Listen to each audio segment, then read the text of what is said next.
결실의 계절 가을입니다. 다음 주일은 추수감사주일인데 이 추수감사주일은 하나님 앞에서 한 해를 결산하는 날입니다. 은혜와 감사로 그 열매로 결실하는 추수감사주일이 될 수 있기를 주님의 이름으로 축복드립니다. 가을이면 한 해의 열매를 결산하는 것처럼 하나님 앞에서 우리의 인생을 결산하는 날도 옵니다. 요한계시록 14장은 하나님께서 우리 인생만 결산하시는 게 아니라 온 세상을 결산하시는 날이 벌어질 것을 증거합니다. 일명 마지막 추수에 관한 묵시입니다. 하나님께서 온 세상을 심판하시는 그날에 우리를 결산하시는 기준은 무엇일까요? 그런 의미에서 요한계시록 14장 12절 말씀을 다시 한번 읽어보겠습니다. 성도들의 인내가 여기 있나니 저희는 하나님의 계명과 예수 믿음을 지키는 자니라. 아멘. 하나님께서 온 세상을 결산하시는 그날에 보시는 열매, 그 기준은 하나님의 계명과 예수 믿음을 인내로 지켰는지를 결산하시는 줄로 믿습니다. 세상에 다양한 인생이 있지만 인생은 크게 두 가지 삶의 방식으로 구분됩니다. 첫째는 욕심이 잉태한 즉 죄를 낳고 죄가 장성한 즉 사망에 이르게 되는 삶의 방식입니다. 한마디로 욕심에 이끌려서 죄를 짓고 살다가 사망과 심판에 이르게 되는 삶의 방식이 있습니다. 이와 반대되는 삶의 방식이 있는데 죄의 반대가 의거든요. 의를 행한다는 건 뭐냐? 하나님의 말씀을 쫓아 의를 이루며 생명과 구원으로 인도하는 삶의 방식이 있는 겁니다. 오늘 우리가 읽은 요한계시록은 이런 두 가지 삶의 방식을 좀 다른 표현으로 증거합니다. 첫 번째 삶의 방식은 짐승의 표를 받은 자들이다 이렇게 말합니다. 이 표는 낙인인데 노예에게 찍는 도장 같은 겁니다. 그래서 이 말씀 무슨 뜻이냐? 욕심을 쫓아서 사는 사람은 욕심의 노예가 된다는 말이고, 물질을 쫓아서 사는 사람은 반드시 물질의 노예로 살게 된다는 겁니다. 명예를 쫓아 사는 사람 명예의 노예가 되고, 쾌락을 쫓아 사는 사람은 쾌락의 노예가 된다는 겁니다. 그와 반대로 하나님의 인치심을 받았다는 건 무슨 뜻이냐? 하나님이 도장을 찍으셨다는 건데 스티그마타라고 합니다. 흔적이란 뜻입니다. 영광의 상처, 고난의 흔적. 그리스도의 고난에 참여하는 십자가의 고난이라는 것. 하나님의 인을 받은 사람은 하나님의 자녀로 하나님의 거룩한 종으로 살게 되는 줄로 믿습니다. 누가 하나님의 인치심을 받은 자, 구원받기에 합당한 자냐?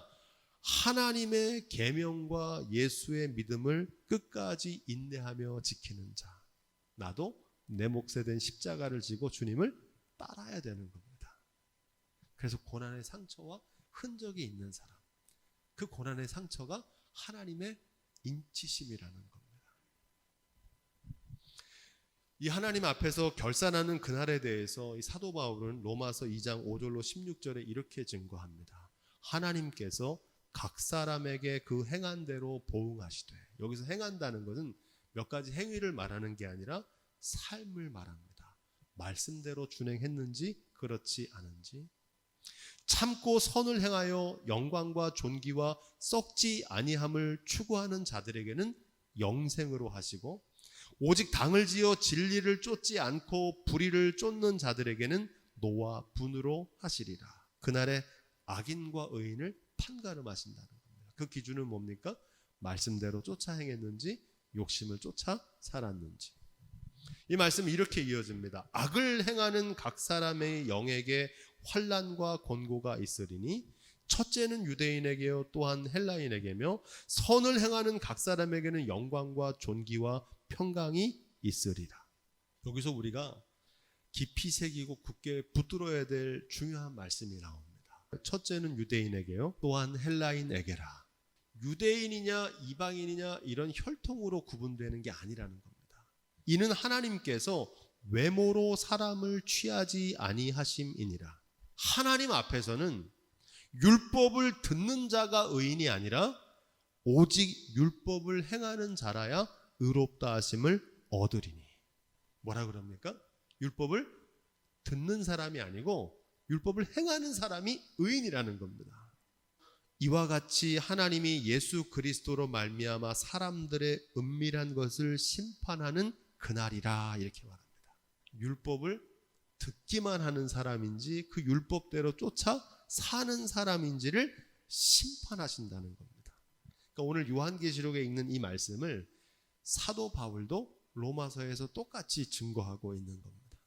그날에 하나님 앞에서 의롭다 하심을 받는, 말씀을 듣기만 한 게 아니라 준행하며 사는 저와 여러분들이 되시기를 주님으로 축복드립니다. 씨 뿌리는 비유로 말하자면 길가와 바위, 가시떨기, 옥토 이 네 곳 모두가 다 말씀을 들은 자들입니다.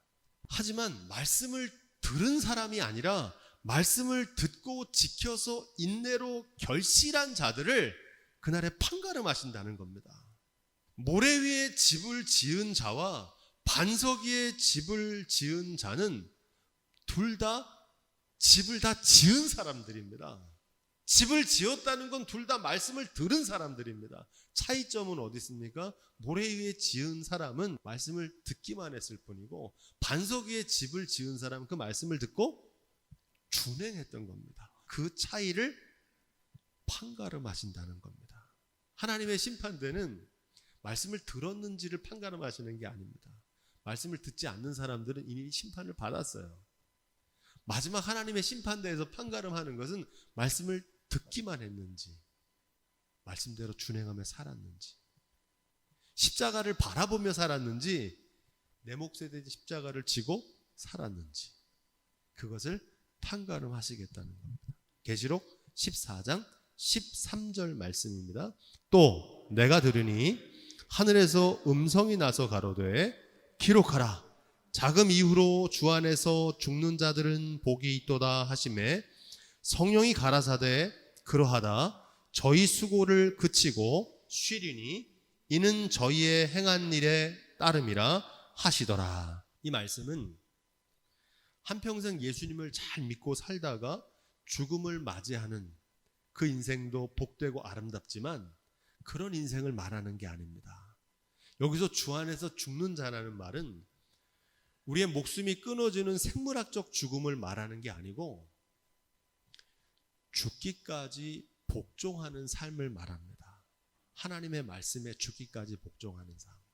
갈라디아서 2장 20절에 나오는 말씀인데 내가 그리스도와 함께 십자가에 못 박혔나니 그런즉 이제는 내가 산 것이 아니요 오직 내 안에서 그리스도께서 사신 것이라. 어떤 삶입니까? 나는 죽고 예수로 사는 삶입니다. 주 안에서 죽는 자라는 말은 그런 뜻입니다.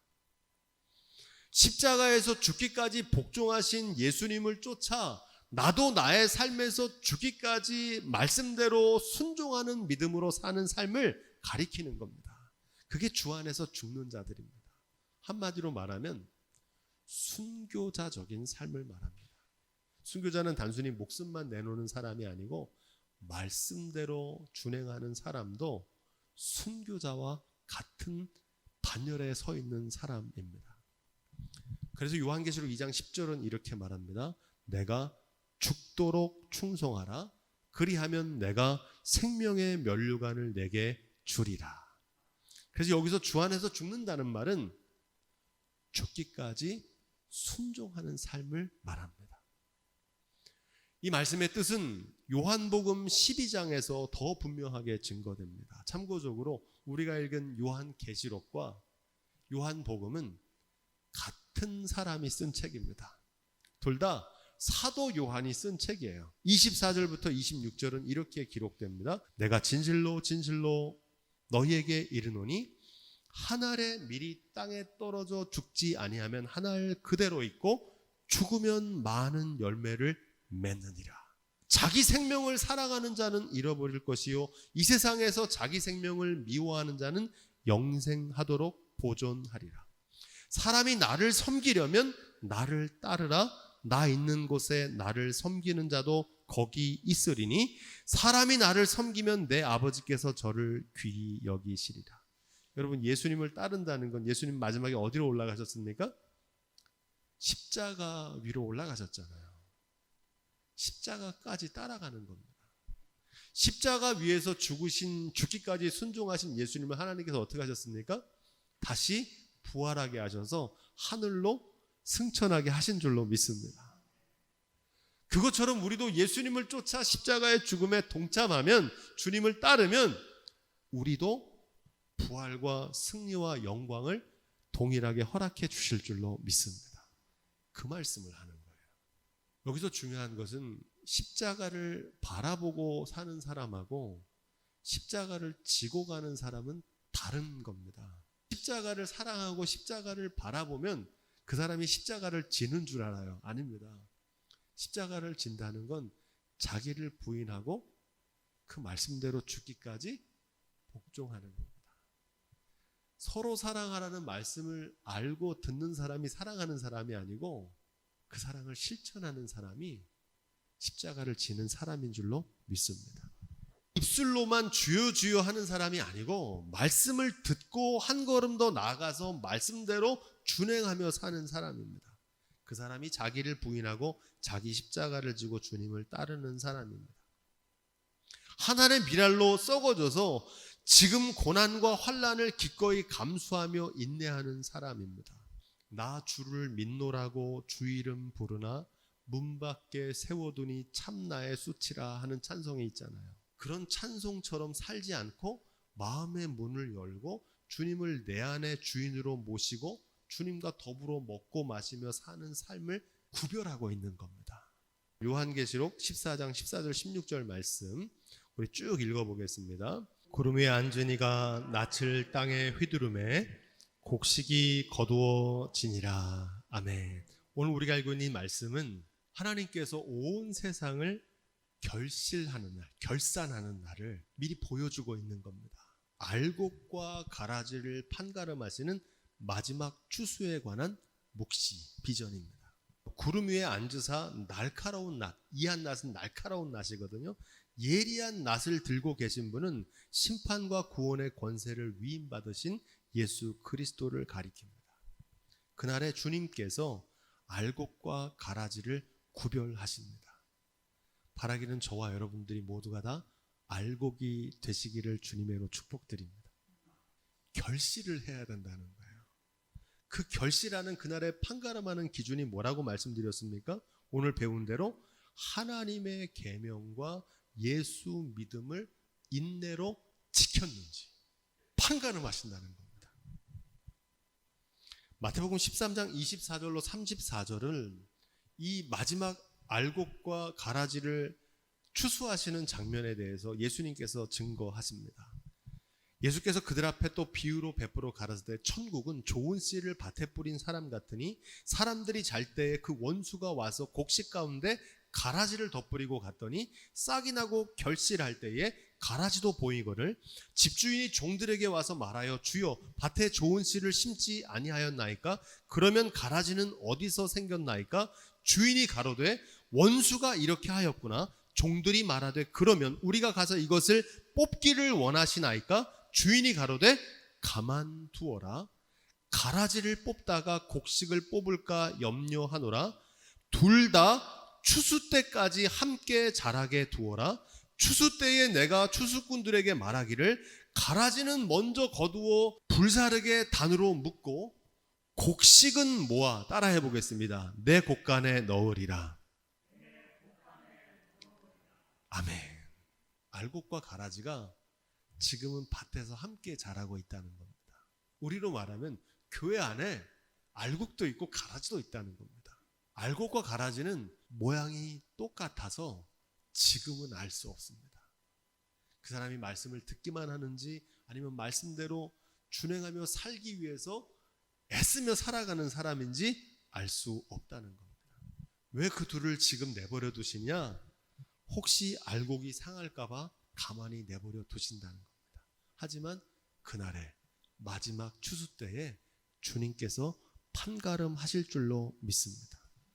그래서 우리의 신앙생활은 사람들이 보는 겉을 꾸미는 게 아니라 우리의 중심을 심판하시는 주님 앞에 우리의 중심을 날마다 반듯하게 세워나가는 데 있는 줄로 믿습니다. 그날에 주님께서 속이 꽉 찬 알곡인지 겉만 번지르한 쭉정이인지 예리한 낫으로 정확하게 판가름하실 줄로 믿습니다.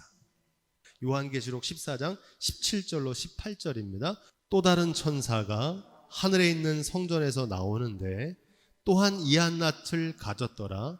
또 불을 다스리는 다른 천사가 제단으로부터 나와 이 한낫을 향하여 큰 음성으로 불러 가로되 내 이 한낫을 휘둘러 땅에 포도송이를 거두라. 그 포도가 익었느니라 하더라. 앞에서 알곡과 가라지를 거두는 장면이 나온 다음에 또다시 추수하는 장면이 나오는데 이번에는 포도 송이를 거두는 장면입니다. 이 묵시가 전하는 메시지는 사도 요한이 기록한 또 다른 책 요한복음 포도원 농부와 포도나무 비유에서 자세하게 드러납니다. 내가 참 포도나무요 내 아버지는 그 농부라. 물은 내게 있어 과실을 맺지 않은 가지는 아버지께서 이를 제하여 버리시고 무릇 과실을 맺는 가지는 더 과실을 맺게 하려 하여 이를 깨끗게 하시느니라. 너희는 내가 일러준 말로 이미 깨끗하였으니 내 안에 거하라. 나도 너희 안에 거하리라. 가지가 포도나무에 붙어있지 아니하면 절로 과실을 맺을 수 없음같이 너희도 내 안에 있지 아니하면 그러하리라. 나는 포도나무요 너희는 가지니 저가 내 안에 내가 저 안에 있으면 이 사람은 과실을 많이 맺나니 나를 떠나서는 너희가 아무것도 할 수 없음이라. 사람이 내 안에 거하지 아니하면 가지처럼 밖에 버리워 말라지나니 사람들이 이것을 모아다가 불에 던져 사르느니라. 반복되는 얘기가 뭡니까? 내 안에 거하라는 겁니다. 그래야 열매 맺을 수 있다는 겁니다. 우리는 포도나무 가지고 주님이 포도나무 원줄기인데 거기에 연결되면 열매를 맺는다는 겁니다. 저가 내 안에 내가 저 안에 거하는 삶은 하나님의 말씀대로 준행하는 삶을 말합니다. 말씀을 바꿔서 말하면 주님과 상관없는 자기 열심은 아무 소용이 없다는 겁니다. 열매 맺지 못한다는 거예요. 교회에서 하는 헌신과 봉사, 제 아무리 대단한 일을 할지라도 주님의 영광과 주님 안에서 하는 것이 아니고 내 영광과 내 자랑을 위해서 하는 거라면 그건 아무 열매가 없다는 겁니다. 그날에 그걸 판가름하시겠다는 겁니다. 마지막 19절로 20절 말씀 우리 함께 봉독하겠습니다. 이 장면은 얼핏 보면 하나님의 심판에 나타날 무서운 말씀처럼 보이지만 사실은 구원의 소망을 전하는 말씀입니다. 여기서 말하는 포도주 틀은 로마 제국을 박해를 가리킵니다. 그리고 거기서 흘러나오는 피가 된 포도주는 성도들의 희생, 곧 그들이 흘린 피와 눈물입니다. 이 말씀을 이해하려면 십자가 위에서 예수님께서 흘리시는 보혈의 피를 생각해 보시면 됩니다. 머리에 가시관을 쓰시고 포도주 같은 피를 흘리셨잖아요. 이 술틀은 바로 십자가 형틀을 말합니다. 로마 제국의 핍박과 박해를 받고 있는 성도들의 피 흘림에 대해서 증거하고 있는 겁니다. 하나님의 계명과 예수님의 믿음을 지키며 말씀대로 준행하며 살다가 무참히 죽임을 당한 순교자들의 흘린 피를 그 술틀에서 쏟아지는 포도주의 모습으로 증거하고 있는 겁니다. 초대교회 순교자들은 십자가 위에서 피 흘리신 예수님을 쫓아 모진 고초와 희생의 피를 감수했습니다. 말굴레라는 건 말이 머리에 차는 굴레인데 약 1.5m 정도 됩니다. 스테디온이란 말은 스타디움이란 말이 여기서 나왔는데 그 운동장처럼 넓은 300km에 걸치도록 1.5m의 피가 흐르고 있는 겁니다. 누구의 피입니까? 포도 열매 맺은 거룩한 성도들의 피가 흘러넘치고 있는 겁니다. 예수 믿음을 지키다가 피 흘린 성도들의 희생의 피가 강물처럼 흐르고 있는 겁니다. 이 피는 보혈의 강, 구원의 강물입니다. 이 말씀이 우리에게 중요한 것을 증거합니다. 지금 성도들이 받는 믿음의 고난과 박해는 하나님의 구원을 완성하기 위한 추수의 과정이라는 겁니다. 우리 민족의 해방이 이름 없는 독립투사들이 흘린 피 위에 세워졌고, 우리나라의 민주화도 이름 없는 민주투사들의 피 위에 세워졌듯이 주님의 교회도 순교자들의 피 위에 세워진 줄로 믿습니다. No pain, no crown. 고통 없이 왕관도 없다. 십자가 없이 부활도 없습니다. 눈물로 씨를 뿌려야 기쁨으로 단을 거두게 될 줄로 믿습니다. 한 알의 밀이 썩어져야 많은 열매를 맺기 때문입니다. 우리가 읽은 이 요한계시록 14장은 첫머리 서두에 승리의 새 노래를 부르는 하나님의 인치심을 받은 14만 4천인이 시온산에서 예수 그리스도와 함께 찬송을 부르는 장면으로 시작됩니다. 그리고 마지막 이 14장의 결론은 로마 제국의 박해 가운데 하나님의 진노의 큰 포도주 틀에 던져져서 순교의 피를 쏟는 죽음을 당하고 있는 성도들을 대비시키고 있습니다.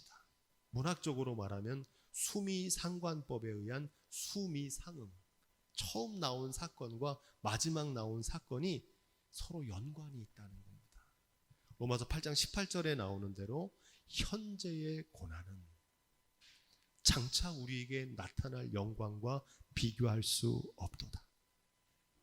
지금 비록 로마 제국에서 극심한 박해를 당하며 예수 믿음과 하나님의 계명을 지키기 위해서 순교하는 성도들이요, 하나님께서 마침내 우리를 승리하게 하시고 마침내 영광의 보좌의 찬송을 부르게 하실 것이다.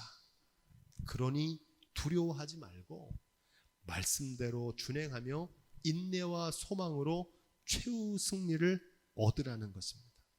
주 안에서 죽는 자들은 복이 있도다. 바라기는 우리도 이 믿음으로 삶에서 만나는 고난과 박해에 굴하지 않고 주님께서 온 세상을 심판하시는 그날까지 아름답고 풍성한 열매를 맺으며 말씀대로 준행하며 살아가는 복된 성도들이 다 되시기를 주님의 이름으로 축원드립니다.